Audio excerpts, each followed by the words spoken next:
বর্তমান যে বাংলাদেশ ব্যাংকের গভর্নর, তার স্পেশালিটিটা কি? তার স্পেশালিটি হচ্ছে এই ঋণ পুনঃতফসিল করা। এটাতে তিনি এক্সপার্ট।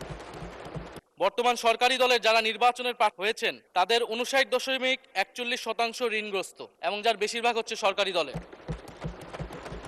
সংসদ সদস্যদের 11,000 কোটি টাকার বেশি ঋণ রয়েছে। বক্তব্য ভেবেছিলাম শুরু করব অন্য বিষয় নিয়ে, কিন্তু আজকের অধিবেশনের দিনের আলোচনায় আমাদেরকে আরো বেশি অবাক করলেন মাননীয় অর্থমন্ত্রী।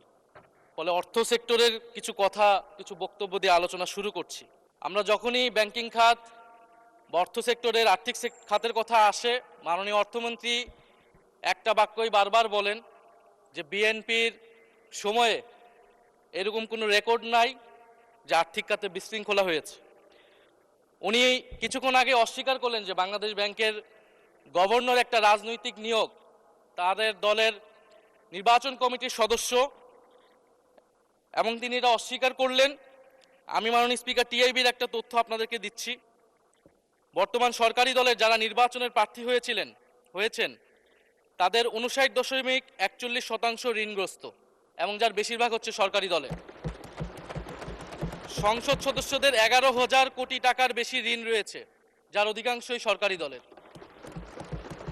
এদের অধিকাংশই ঋণ খেলাপি ছিলেন, নির্বাচনের আগে কিছু টাকা ঋণ দিয়ে পুনঃতফসিল করে নিয়েছেন।